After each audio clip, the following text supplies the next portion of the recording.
All right, so yeah, we've been kind of wandering aimlessly through random shit lately on this podcast, and I finally ran out of bizarre, nebulous connections between stuff. For now, who knows?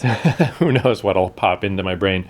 So I just was like, all right, let's just go back to what we have been doing this past year, which is just watching classic TV shows. And somebody in the comments of one of our videos recommended a 1970s show with that guy Marty Feldman. It was Marty Feldman's Comedy Machine, it's called. It's like a variety show that he did, or like some kind of comedy show. So I was going to do that.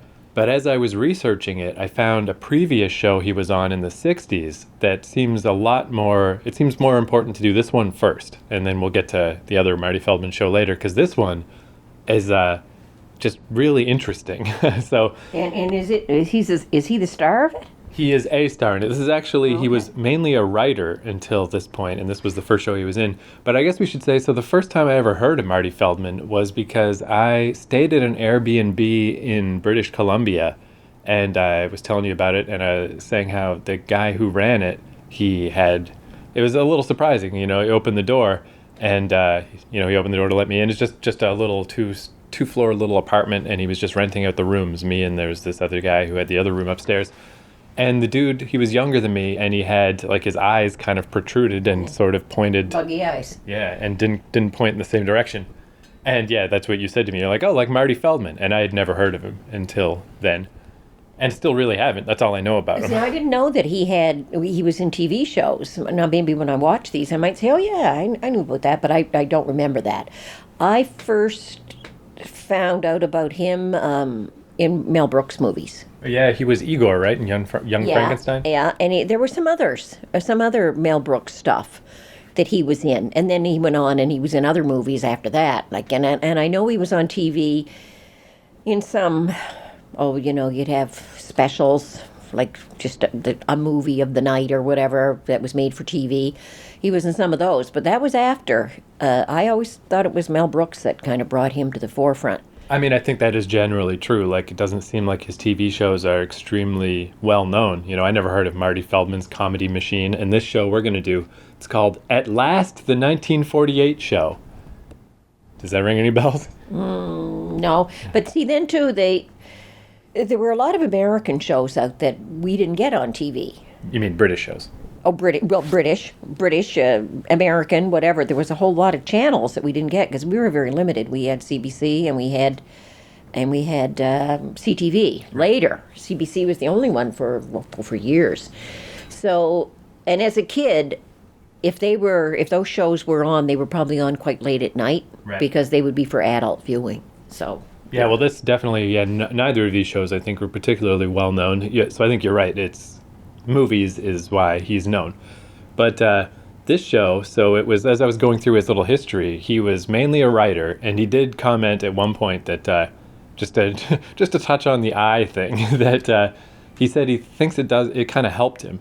Like, if he was trying to just be another Robert Redford, you got to be better than Robert Redford. Pretty tough to do. Whereas in his case, he stood out. At least he was unique, because he had this look. People definitely remembered those eyes. Right. And he was mainly a writer until this show, which is from the 60s, but it's called At Last, the 1948 Show, which is just a nonsense phrase that doesn't really mean anything. And it was broadcast on ITV in 1967. Almost certainly didn't play here in Canada at all, I assume. It brought the Cambridge Footlights comedy style to a wider audience. So I was like, okay, better click on that. I read this wiki article about it, and they couldn't really say what it is. It's called that because it was the Cambridge University Footlights Dramatic Club, commonly referred to simply as the Footlights, was an amateur theatrical club in Cambridge, England. This comedy group was founded in 1883, which is just one of those weird things about England. Like, it goes back so much deeper than our stuff. In 1883, we were like fucking getting beaver pelts and trying not to die. and just establishing educational facilities. Now, see, they've obviously had them for a while, and now they've got a comedy club tied in with them. Yeah, they were flitting around doing stupid sketches. Dramatic clubs. Yeah, so why this show? When I realized he was on this show, or started reading about it, I'm like, well, we have to do this show first, because not only was Marty Feldman on this show, Graham Chapman was on this show, John Cleese was on this show, and Eric Idle guest starred in one of the episodes of this show. So this was proto Monty Python, and Marty Feldman was in it. And so they say several of the sketches from this show were later adapted to be on Monty Python. And this is what I thought was funny that they mentioned. This show in particular still used punchlines to end sketches, which would often be dispensed with in Monty Python, which is a nice way of saying there was no, because the way Monty Python was like one thing would flow into the next thing. And it is true that there was no distinct end to stuff. There wasn't like a big zinger at the end. Knowing that Marty Feldman was known by these guys, by the Monty Python guys, obviously he was, because they went on to be for Monty Python. It's a wonder they didn't try to keep him in that loop, because he is such a unique character. Yeah. And it's not just those eyes, but that is a big part of it. But he is a very unique acting character, and he's little, and got the eyes, and he's got the face, and like a rubber face. He would have been perfect in a Monty Python skit. Yeah, it's one of those things I'll have to, like, if we move on. I don't know if we'll do it immediately next week, but maybe. But to that further Find Marty out, Feldman show. Where did he go? Yeah. And how was it that he ended up making movies with Mel Brooks? Yeah, hopefully it's a nicer story than what was the remember the guy from the Carry On movies? Yes. And he was in Tony Hancock's show, Yes. and we're like, I wonder why him and Tony Hancock stopped doing stuff, and it's because Tony Hancock was a horrible drunk that everyone hated. So hopefully it's not a story like that. Although I did skip ahead a bit in the life of Marty Feldman, and he died of a heart attack at 48 years old. Kind of a bummer, just random happenstance, but didn't make it extremely far, So also about this show, not only has it got a ton of Monty Python guys in it, but the famous phrase, "and now for something completely different," actually originated on this show, not the 1948 show. So anyway, I was going to say with this bizarre non sequitur title, At Last the 1948 Show, Monty Python's Flying Circus, like you can, they're already getting into some weird shit. And like they say, this show has punchlines at the end, but we'll see. Like, I'm starting to get a feeling that the Cambridge Footlights style of comedy might just be non sequitur nonsense. And the last little thing about this show, which is just nice because a lot of these old shows that we've been digging into, it's like a miracle if they even exist. Many of them don't. This show, they only made 13 episodes, and it was thought that only 2 of them remained because ITV, just like everyone else, just tossed all their shit in the garbage because they didn't care. They had no sense of foresight. But through all these different means, like fans having recordings, or Marty Feldman's wife had a couple episodes, and I guess some of the episodes aired in like Sweden, so they got them through that. So they recovered 11 of the 13. And pretty good. And even the 2 that are missing, they do have the audio. They just don't have the video. So, I mean, not bad. You can't complain about that track record compared to things that are just gone forever. So this is the very first episode of this show. It's on YouTube if anybody wants to watch it. At Last, the 1948 Show. And then also, just because I happened to see them on YouTube, I found a couple little extra sketches. There's one called the 4 Yorkshiremen, and then something called let me just check what these are actually called. Yeah, the iconic 4 Yorkshiremen is the sketch, and then one that's just labeled as John Cleese's favorite sketch, The Bookshop, from At Last the 1948 Show. So we'll watch the episode and then just those couple sketches that, have kind of risen to the top as people's favorite or John Cleese's favorite. But I think, this could be, when I saw all these Monty Python connections and stuff, I'm like, it overshadowed Marty Feldman. It's like, I'm more interested in this, what was Monty Python like before Monty Python, So if anyone wants to watch this, it is on YouTube. I don't know if all of them are on YouTube, but this first one is, so let's check it out.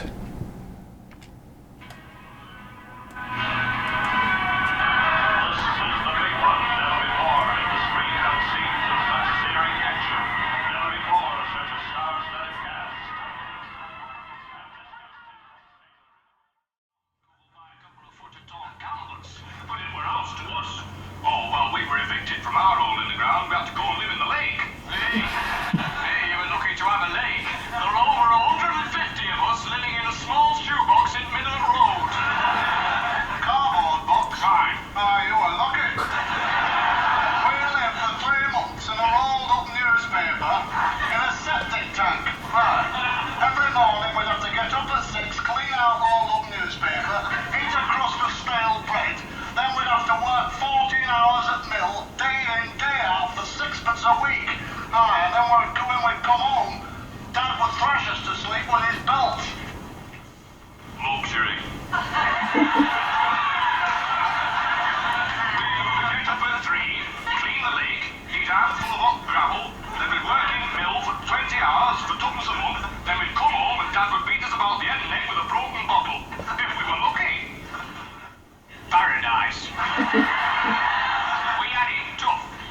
job to get out of the shoebox at midnight, lick road clean, eat a couple of bits of cold gravel, work 23 hours a day at mill for a penny every 4 years, and when we got home, Dad used to slice us in half with a bread knife. It's kind of weird, right? Because you can see little bits of Monty Python. Like, so that sketch, John Cleese's favorite sketch of this bookstore thing. So it's just him arguing with a customer at a bookstore about silly bookstore stuff. It really reminds me a lot of the Dead Parrot sketch. Yeah. Except, obviously the Dead Parrot sketch is a super hilarious classic for all time. And that's not so much. That looks like a forerunner to it. Yeah. And where the four gentlemen were sitting around and telling what a rough upbringings, that was very reminiscent of Monty Python, trying to one guy better than the other. Yeah, that was actually, I guess that's the thing, is that's the most famous sketch of this whole show. And it was pretty good. Yeah. But unless you go to that tip top, that first episode, pretty not funny. Like, I'm not quite sure I still don't know what the Cambridge Footlights comedy style is, but it seems to just be obnoxiously wacky behavior. Yeah, or small little skits. Yeah. Just, little skits with a little... Not little enough, though, because the really short ones were funnier. The longer ones just kind of... Yeah, I don't know. And I was saying to you while we were watching it, it made me realize how deadpan Monty Python is. I never really realized. Like, they'll do the Ministry of Silly Walks and stuff, but the people don't react in a silly way. Where this show, all kinds of pulling a funny face or making a funny noise, and it's never funny. Like, that's an interesting comedy lesson. Like, if you do the overtly funny thing, quote unquote, it's less funny. Now, there were 13 shows, and we saw the first one. So maybe the first one is just really, really rough, and maybe further along they kind of... although, again... perfect their wares a little bit. Maybe not, though, because, again, maybe that's why Monty Python is one of the most famous things ever, and this just isn't. So, again, interesting to see, and it'll be, maybe this will become a little mini-series. We'll try to weave together these threads of, where did Terry Gilliam come in? Michael Palin has got nothing to do with this. Eric Idle was a guest star in one of them, apparently, but, where did he come from? What happened with Marty Feldman going off in his own way? And I guess we'll see. We'll see what I can dig up in this little vein of stuff. But, I guess as a very first little nascent bud of what would become this comedy institution. Although that's interesting, too, is, Monty Python is extremely famous to us and to everybody, really, at this point. But I remember I saw a thing where... they were giving some kind of comedy award to the Monty Python guys, and John Cleese was like, "Hey, it's great to have all this attention now. We sure could have used it back then." And that's the first time I learned that Monty Python wasn't actually that popular when it was on TV, and it's just interesting to know that they were just struggling the whole time, basically. And even when they broke through with Monty Python, it wasn't really until later that it really... Yeah, I know. I saw the original Monty Pythons when they were first aired. Now, maybe they were airing in Britain before they started showing up in Canada. Well, I'm sure. But around that time, we were in university and we were watching all that stuff. Right. But it was kind of like a university cult thing. Right. It wasn't like you'd go to places where they were adults. Well, we were adults, but I mean other older people, and they didn't know what you were talking about.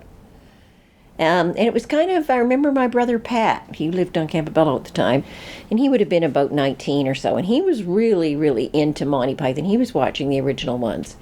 But other people around where he lived, they weren't watching it. They all thought he was kind of strange for always talking about this show. It was so weird and so offbeat.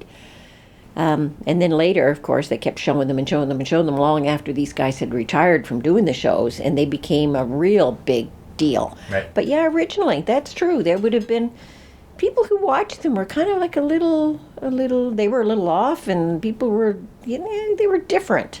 And sketch comedy, too. It's one of those things if you go back and watch Kids in the Hall or any of that type of stuff, like SNL, really anything, you remember the really funny ones, but then if you go back and watch the stuff again, it's man, there's some weird crap. Do you remember the Monty Python sketch? Just because I happened to catch this episode a while ago, where a blancmange is attacking the town. Yes. Yeah.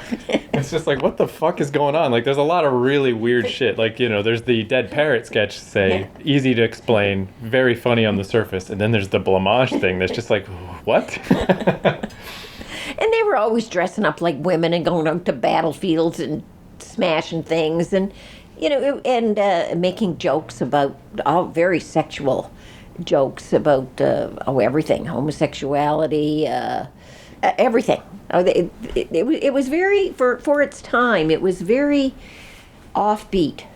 Isn't that funny too to see the proto stuff, even that line, and now for something completely different.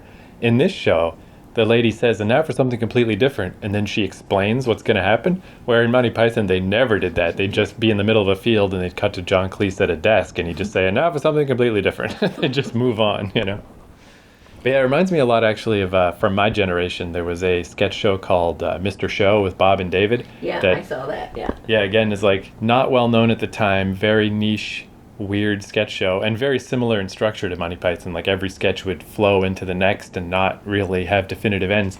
But nowadays, everybody from that show is famous as fuck. Bob is Better Call Saul, He's like... Oh, yeah. Yeah. But back then, they were just this bizarre HBO comedy late night show that, so... But then if you go back and watch them, realistically, they're half funny and half nonsense. But I feel like that show was all nonsense. It just wasn't connecting, wasn't working. Yeah, no. But you can see the beginnings of what would become Monty Python in it, but nowhere near as effective. Oh, the other thing I thought was neat too was that weird sketch where Graham Chapman wrestled himself, which was just, physically pretty impressive, not necessarily that funny. But yeah, how that reminded me so much of DDT wrestling, Kota Ibushi fighting a blow-up doll, which again, I think there's no relation. Just independently, some Japanese company had that idea decades later, but extremely similar. And it's just weird to see something from the 60s do what, in its own niche, weird way. That was kind of revolutionary, I thought, for DDT to do these weird wrestling matches. But there's Graham Chapman doing it 40 years earlier. I don't think I'll be tracking down the remaining episodes, but it's nice that they exist, It is nice to have... Well, and somebody took the time to track down most of them. So obviously they're of some value to somebody, but... And it is weird how comedy really does change too, with like comedy ages much worse than drama and stuff. Like that there were big fans of this show is why it still exists. Like that fans recorded it, which was hard to do in the 60s. It's amazing that anybody had the technology to even do that. Where like you were saying, Monty Python was quite a niche concern. Imagine the fucking nerds of the nerds that are trying to archive not the 1948 show, or finally the 1948 show, which is God, what a bad title. What a strange name. Hard to remember, hard to say. Yeah, because like Monty Python's Flying Circus obviously also makes zero sense, but it's like better because it clearly makes zero sense. Where when I saw that title, finally the 1948 show, I assumed, because I knew it was the show from the 60s, but I assumed it was going to be like this hour is 22 minutes, some kind of takeoff on a 1940s news program or something, but it's not. That just means nothing. Yeah, it just means nothing. Which reminds me too with Mr. Show, which again, just, nonsense title, but they wanted to call Mr. Show Grand National Championships, just so if people were on like the preview channel or looking through the TV guide, they'd be like, Grand National Championships, and just tune in to see of what? Yeah. Like, what is this? I don't know why they didn't use that title, because I really like it. That would have been funny.